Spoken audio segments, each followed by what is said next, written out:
To avid gardeners, the most terrifying letters in the English language are H, O, and A, and in that order. Originally invented by the creators of New Coke in partnership with Vlad the Impaler, homeowners associations were instituted to increase sales of lawn chemicals and antidepressant medication worldwide. Many folks living in HOAs have restrictions on what they can plant in their yards, and it forces them to forego their favorite fruit trees in favor of boring, bland, fruitless landscaping. But there are many edibles that blend in so well, those hopeless, overbearing adults won't even notice. In this video, I'm going to share 5 HOA-friendly fruit trees I'm growing in my yard that look like ornamental shrubbery, but produce delicious fruit. So tell your HOA to pound sand and plant these 5 secret fruit trees. If you're new to the channel, please subscribe, hit the bell for notifications, and check out my Amazon store and Spreadshop links in the video description for everything I use in my garden and awesome custom apparel and gear. It often shocks people when I tell them that I live in an HOA, but it's true. I live in a boring, planned neighborhood subdivision with an HOA and their standard covenants and bylaws. Despite this, I am growing over 50 fruit trees in my backyard, but that's because I have a 6-foot perimeter fence around my entire backyard, which makes that possible due to the privacy it gives me. My front yard is an entirely different story because it's totally exposed, so I had to get creative with what I could plant. I had to select fruit trees disguised as ornamental landscaping, and that's what I'm going to show you in this video. Secret fruit tree number 1 is the one everyone should plant around their home because they blend in perfectly like any bush and can be grown in any climate, and that is blueberries. Blueberries can be shaped into an ornamental landscaping shrub virtually identical to what you see growing around every home in an HOA, but they produce blueberries. I grow 2 different types of blueberries, high bush blueberries and rabbit eye blueberries. Growing both will double your harvest window. There are 2 types of high bush blueberries, northern high bush and southern high bush, with the difference between the 2 being the amount of chill hours they require. Northern high bush blueberries require 600 to 1,000 chill hours, which keep them dormant longer to protect them from late frosts and freezes. This is what most growers in zones 3 through 7 should plant. Southern high bush blueberries, like you see right here, typically require 500 chill hours or less, making them a better choice for growers on the zone 7 to 8 line all the way to zone 10. For Florida growers, new blueberry cultivars have been developed that require almost no chill hours at all, so you can actually grow blueberries now as far south as the Florida Keys as long as you choose the correct varieties for your climate. Rabbit eye blueberries are native to the southeast and grow best in hardiness zones 6 through 10.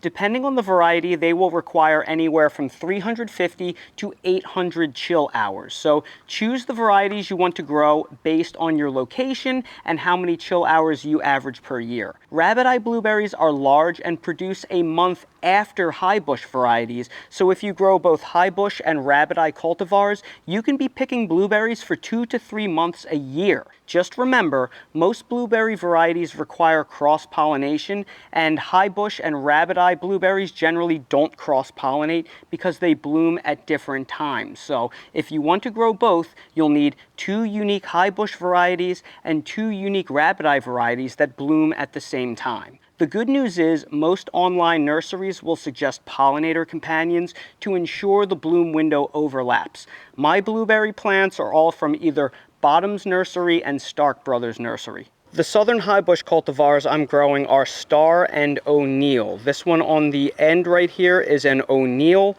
This monster one that is super productive and super early is Star. This may be the most productive variety that I grow. And then I have another O'Neill right here. And all 3 of these pollinate each other perfectly. The rabbit eye cultivars I have are Titan, Crewer, and Pink Lemonade. I have Titan on the end right here. I have Pink Lemonade in the middle, which is actually one of the rare self-fertile varieties. So this one actually can produce on its own, but it produces much better with cross-pollination. Then I have Crewer on the end right here. And all 3 of these complement each other perfectly, and I get incredible yields. This second secret fruit tree is one most gardeners have never heard of, and that is the feijoa, also known as the pineapple guava. It's not technically a guava, it is a flowering plant in the myrtle family, and it can be shaped into a gorgeous evergreen hedge or a shrub.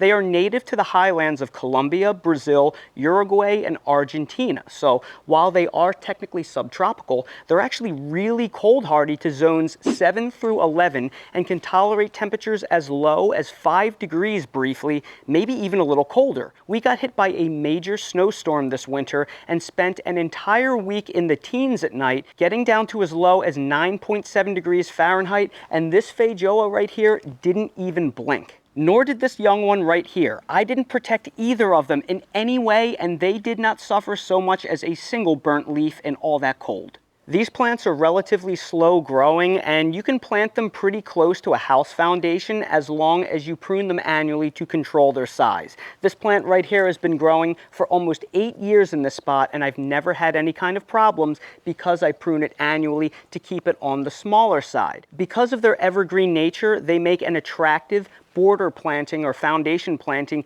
year-round, and in mid-spring they produce the most beautiful, vibrant pink flowers you have ever seen, which are edible, by the way. The flowers will turn into fruits which fall to the ground when ripe in early fall. Then you pick them up off the ground for harvest. The skin is very tart and the flesh is very sweet, tasting somewhat like a pear. So you can either cut the fruits in half and scoop out the flesh, which kind of tastes like a pear, or you can eat them whole for a sweet tart experience. When you eat them whole, they kind of taste like a sour candy, almost like a Sour Patch Kid.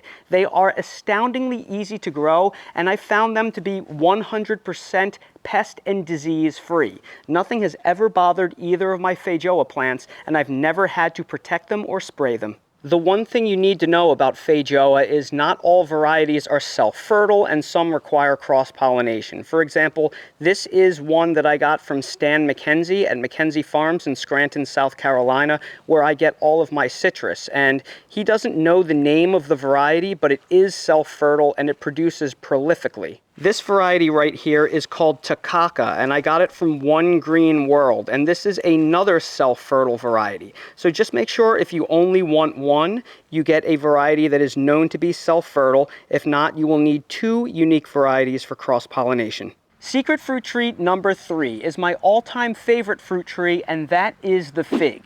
To the untrained eye, a fig tree will blend in with any old oak or maple. So if your HOA allows you to plant a tree like that, chances are they will be none the wiser. Figs are a syconium, not a true fruit, which is a collection of inverted flowers. So the trees themselves don't flower externally. The flowers are actually internal to the fig fruit itself. So they are totally incognito to the average person. Although us fig fanatics go crazy anytime we see a fig tree planted in somebody's yard. Fig trees are hardy in ground from about the zone 6-7 line to zone 10, although fig trees are known to take winter damage in most winters in zone 7 and colder. So if you live in a colder zone, chances are your fig trees will die down to the ground each winter, then they will regrow from the roots in spring. In zone 8 or warmer, they are easier to maintain as a tree, but we got hammered with a 9.7 degree low this winter, the coldest temp I have ever recorded on my property in nearly a decade, and not one of my in-ground fig trees took any damage. But that is probably because we had prolonged cold leading up to the cold event, and it happened in late January when the trees were at maximum dormancy. So they are shockingly hardy when they are in fact in peak dormancy. Fig trees can grow large in a warm climate if you don't prune them. However, figs actually respond wonderfully to annual pruning, and I prune them very aggressively, removing 2/3 of the wood from each fig tree each winter because figs produce their fruits on the new wood of the season. So the more you prune them back, the more new wood you tend to get and the more figs they produce. Therefore, they are easy to keep permanently dwarfing through annual pruning. Cut them as much as you need to at the end of each winter because they can easily put on 6 to 10 feet of new growth in one season. Therefore, you can shape your fig trees to your environment. I wouldn't recommend you plant them right up against a house foundation because their roots can be very vigorous, but you can plant the individual fig trees themselves pretty close together. I plant my backyard fig trees 6 feet apart, and I manage them with annual pruning, and they produce fantastically. Secret fruit tree number 4 is citrus, but not just any citrus. I'm talking specifically this sugar bell citrus tree. Here where I live in Zone 8, North Carolina, most citrus cannot survive long term without protection when being planted in ground, and we had the worst winter I have ever experienced here last year, which cooked some of the leaves on this very citrus tree right here, even under protection. However, this sugar bell variety is very special, and here is why. First off, this variety is unusually cold hardy. We hit 9.7 degrees Fahrenheit, which technically means we had a Zone 7B winter last winter.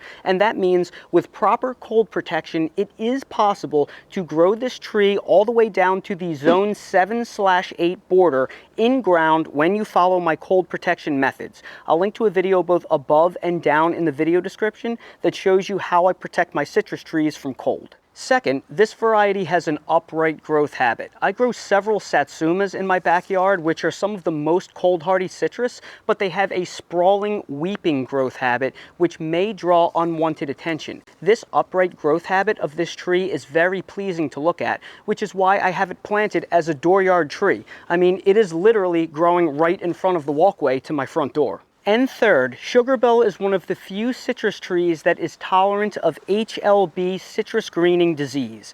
The reason why they're mowing down thousands of acres of old citrus groves in Florida and replacing them with subdivisions is because in 2005, a deadly insect called the Asian citrus psyllid stowed away on a shipment from China to Florida and was released into the environment. These psyllids release a bacteria into citrus trees that stunt them and eventually kill them. And this pathogen, this disease, it has utterly devastated generational citrus groves. It's why you don't see citrus planted in Florida yards anymore. It basically can't grow out in the open anymore because of this pest and deadly disease. Sugar bell is one of the few citrus trees that has a tolerance to HLB. So if you live in an area that is infected with citrus greening disease, you can still grow this tree in ground in your yard. Now, sugar bell is HLB tolerant, not resistant. So it will still get the disease and show symptoms, but it can grow through it and produce good fruit for a long time. So